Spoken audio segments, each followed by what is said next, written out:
pagi siswa-siswi sekalian. Pagi Pak. Gimana kabarnya hari ini? Oke. Akan mulai pembelajaran pada pagi hari ini.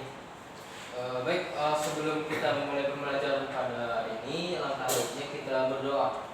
Ketua kelas, tolong pimpin doanya. Sebelum kita mulai pelajaran hari ini, mari kita berdoa menurut agama dan kepercayaan masing-masing.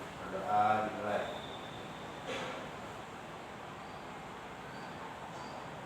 Berdoa selesai.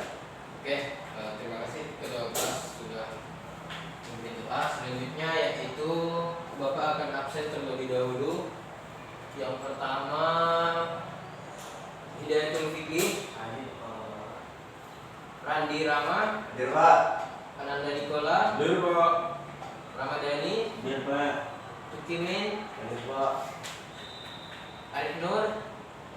Izin Pak. Oh, izin. Oke. Jadi boleh Pak. Nampak di Mungkin ada kegiatan.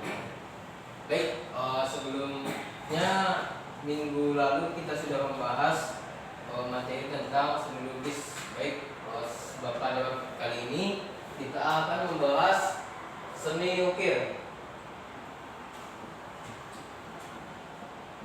Sebelumnya ada udah tahu seni ukir? Coba Randi.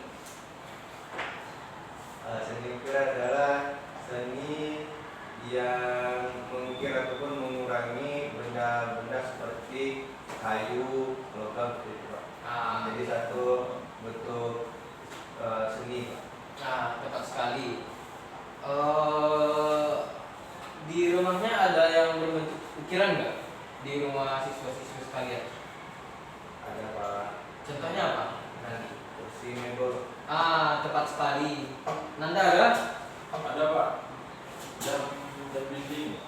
Tepat sekali. Ramadhani? Ada Pak. Contohnya?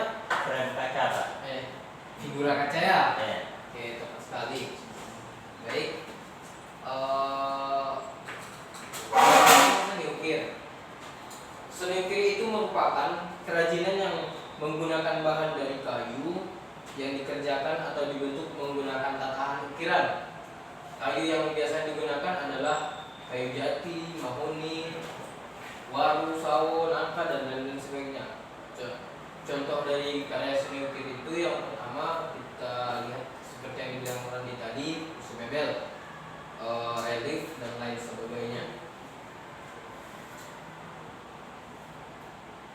Baik, selanjutnya yaitu fungsi dari ukiran tersebut. Ada yang tahu? Pak. Fungsi ya. sama fungsi ekonomi Pak. Oke, tepat sekali. Kita beri aplaus untuk Randi. Baik, selanjutnya yaitu ada yang tahu lagi? Fikri? Simbolik. Simbolik. Tepat sekali. Arif? Fungsi religi Pak. Fungsi religi. Betul sekali, mari kita lihat. Fungsi seni ukir itu terbagi 5. Yang pertama itu fungsi hias. Fungsi hias ukiran yang dibuat semata-mata sebagai hiasan dan tidak memiliki makna tertentu. Jadi dia itu hanya memiliki fungsi hias saja. Contohnya seperti mebel tadi. Baik, yang kedua yaitu fungsi magis. Fungsi magis ini ukiran yang mengandung simbol-simbol atau tertentu dan berfungsi sebagai benda magis berkaitan dengan kepercayaan atau spiritual. Baik, yang C, fungsi simbolik, yaitu ukiran tradisional yang selain sebagai hiasan juga berfungsi menyimbolkan hal-hal tertentu yang menghubungkan dengan spiritual.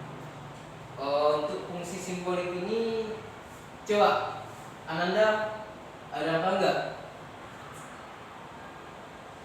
Seperti ukiran pada suku-suku di era Porsula Pak. Betul sekali. Dani? Ini Pak, kayak di rumah-rumah adat. Betul. Contohnya ukiran yang ada di rumah adat. Baik. Contoh yang paling dekat dengan kita itu contoh yang ada di rumah adat Minangkabau. Contohnya ukiran tiket pelengkap seperti itu. Dan di Bali merupakan salah satu karya seni ukiran yang paling banyak mengandung simbol-simbol magis atau simbol-simbol yang mengandung spiritual. Contohnya ada tiang-tiang rumahan di Bali, gapura dan lain sebagainya.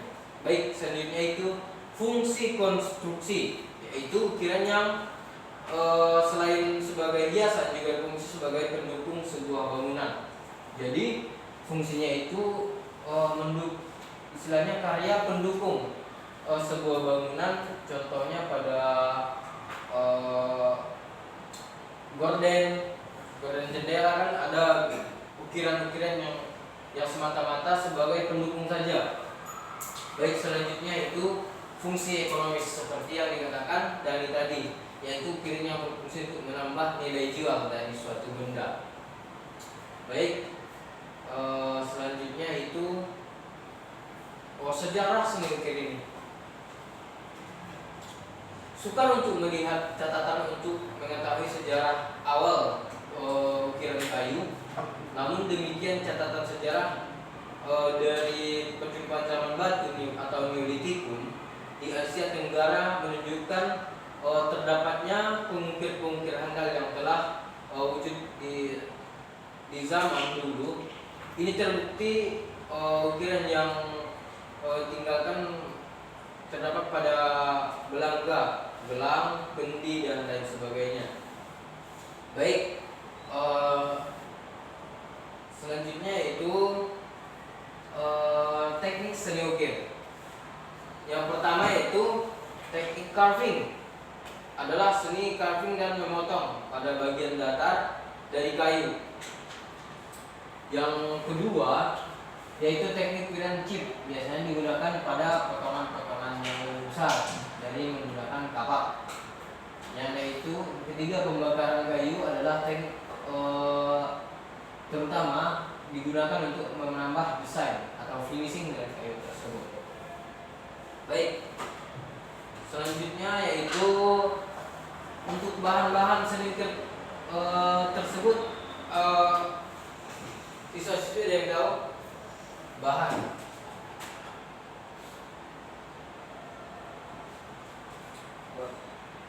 Ya, nanti Bahan lunak dan bahan keras. terbagi dua, bahan lunak dan bahan keras. Contohnya bahan lunak ada yang tahu? Kayu, kulit Pak. Kulit, sabun. Ada lagi? Tepat sekali, styrofoam.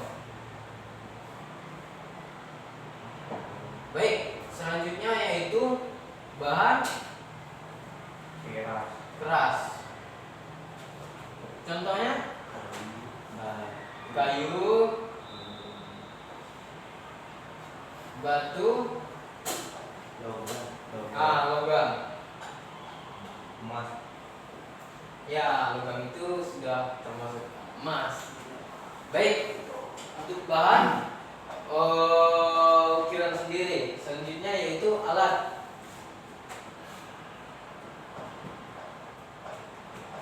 Yang pertama ada yang tahu? Oke, palu. Bahan utama itu Kayu. alat. Sorry. Alat yang pertama Pahat. yaitu pahat. Baru pendukungnya palu. Selanjutnya yaitu bor, bisa juga karena pendukung. Selanjutnya yaitu ada lagi yang tahu? Klem. Baik. Ya, alat bahan pada seni ukir sudah kita jabarkan. Selanjutnya yaitu jenis-jenis seni ukir. Baik, di Sumatera Barat sendiri banyak jenis seni ukir. Contohnya bisa kita lihat di rumah adat Minangkabau. Di Sumatera Barat itu sendiri ada yang tahu jenis seni ukir? Dani? Oh, jadi ini ya Pak. Iya, jenisnya. Nama-nama berarti nama-nama apa ini? Iya. Ikat Lombatan, Sedia Gadang, Motif Malo. Ijak pulang patang kan? Iya Pak. Siria kadang kucing. Yang Halo.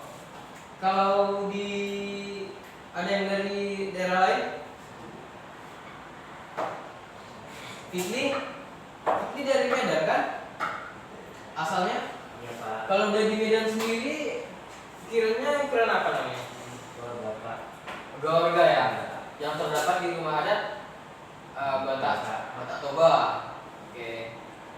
Baik, untuk pola dari ukiran tersebut ada pola bujang namanya, yaitu motifnya itu motif bunga matahari, motif parang rusak, dan motif bunga Cina. Itu merupakan contoh dari pola bujang tersebut. Yang kedua yaitu pola pemidang. Pola pemidang ini contohnya yaitu motif ijak pulang patang seperti yang dikatakan dari tadi. Ini merupakan contoh dari motif ijak pulang patang yang berasal dari Sumatera Barat. Dan motif pucuk rebung ini juga merupakan dari Sumatera Barat sendiri. Yang selanjutnya itu pola lengkap. Jadi contohnya itu motif sulur dan daun dan motif bunga semangat seperti yang Bapak jalankan di PPT. Ya, sudah. Misalnya ini sudah tadi Bapak jalankan.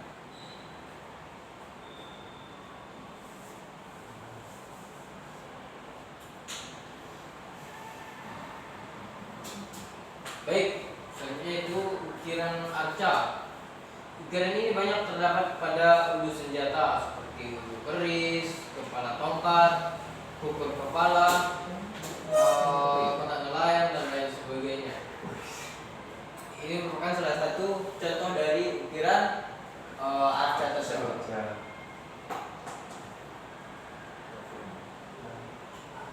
Selanjutnya larik.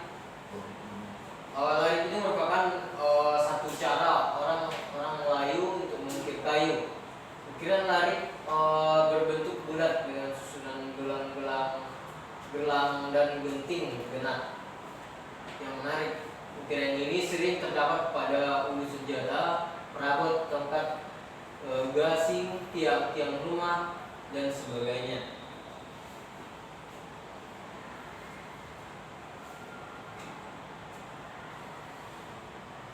Baik, cukup sekian materi kita pada siang hari ini. Sebelumnya ada yang perlu ditanyakan atau yang kurang jelas? Silakan Randi. Untuk minggu depan ujian Pak. Iya, karena minggu ini bab kita seni ukir sudah habis, jadi minggu depan kita akan ujian ulangan atau ujian yang berkaitan dengan seni ukir. Jadi harapannya untuk siswa-siswi mempelajari kembali, membaca-baca buku tentang seni ukir yang sudah kita bahas. Baik, selanjutnya apakah masih ada yang perlu ditanyakan? Cukup Pak. Baik, kalau sudah cukup, selanjutnya merupakan menyimpulkan kembali. Tapi sebelumnya ada yang bisa menyimpulkan nggak materi kita yang sudah kita bahas pada hari ini? Ini Pak. Fikri bisa? Enggak Pak. Oke.